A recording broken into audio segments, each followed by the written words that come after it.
All right, you maggots, listen up. Now, if you saw my last video, you saw I was basically done. And all I had to do was put this mechanism in the radio, in which I did, and hooking the knobs up, or reattaching it to the two tuning capacitors with the flexible couplers.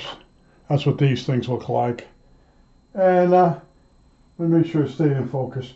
It was going pretty good.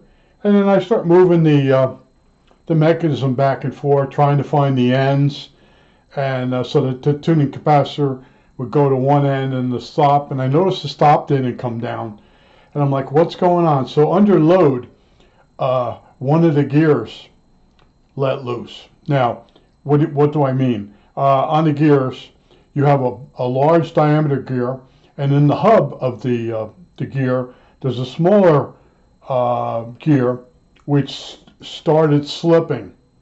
It's no longer attached to the big diameter gear, and that's the one. I don't know if it's in the frame here, right here. This one right here.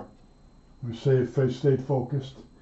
And a lot of the things that happen, like you want to take this weight. So I have to take this apart like a clock, and this is built like a $7 clock. I don't know if you're familiar with repairing old wind-up clocks, but stupid stuff like this. Here's the weight, and there's two set screws, but they didn't drill a hole through the side so you can get the set screws. The set screws are in here. So in other words, I had to take an Allen key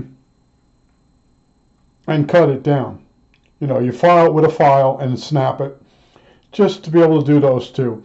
Now, other set screws in this unit, I had to use my heat unit for a surface mount and get the gear really hot before I could get the set screw to snap loose. There's a lot of C-clips in this, and they're very weak C-clips. Here's the C-clip. They're not the ones that shoot out. And what I do is I use two screwdrivers, and on the back side here I push two screwdrivers at the same time on the tips, the outer tips of the horseshoe of the C-clip, and push them out. And they don't go flying. They're barely in there with friction. But I've gotten, let's see, 1, 2, 3, 6 C-clips off this, and I still have more before I can get the two halves to come apart. Now, when I went to do the screws to hold this side of the unit, they were all loose. Somebody's been in here before. And the gear that's not working right, it looks like someone tried to maybe super glue it. There seems to be a residue on the gear itself. See, what I did was I very gently scraped all the gears clean. I used my precision oiler, and I looked it all over, and I'm saying, it's good. Don't touch it anymore. So I did the brake system. I did the brakes. Let's see, this is the brake system, and then there's it would be the cam for the brake system to switch between band spread and main tuning. Got that all back. Redid those arms. Here's one of the arms here. Oh, look at this. Look at this. The rubber didn't stay on the contact cement. Oh man, this thing is bad. This thing's possessed. So anyway, I can't believe that. That's copper.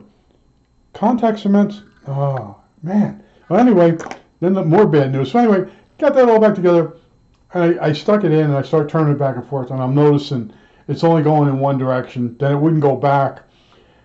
So I took it back out, and I'm eyeing it up, and then that's when I spotted the hub gear on the large gear isn't rotating. Oh, and I wanted to tell you, here's a split gear, and you stick it in just the way it is. If you go to preset it in either direction, it doesn't make any sense. And if you look at it, you'll see there's a half tooth offset. So all you have to do is straighten the teeth back out. You know, move the gear in such in such a way that the teeth line up, and when you put it back in position. So it is a split gear, but it doesn't get preloaded one tooth. It gets preloaded a half a tooth. That's I've learned that out of this, so I can pass that on to you. And then the weight, you're gonna have to cut an Allen key to get it off. There's other collets and stuff in this gear set that you're gonna have to preheat with like a heat unit. Like I said, I have this unit here. One of these. It's got a controller, and I can really apply heat in a small area on the set screw itself, and then put my key in and snap it loose. So I have the tools, but I'm running out of patience, and I know how to fix that gear. If that gear is broke the way I think it's broke, I've done clocks before. This sort of thing happens to a gear that's close to the mainspring. What happens is the gear, the hub gear that's on the bigger gear, it breaks loose, and then you have to sometimes solder it. You probably could use, like someone did. They tried to use not WD-40. They tried to use super glue.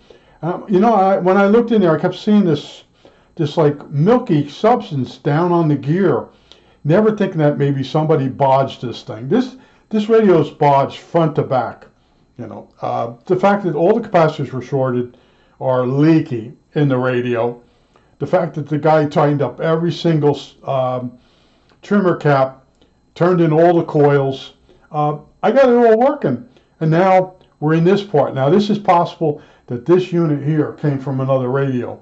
Somebody took out the better mechanism and then replaced it with this one. It can be done fairly quick once you learn some of the tricks. But I just want to show you and give you some more insight what's going on. The split gear. If you never saw one of them before, this is not how they really are. This is a split gear. It's pancake gear. It's got the springs, but you don't preset it 1 to 3 teeth. It's a half a tooth. I think I covered everything. I think that's it. All right, that's it.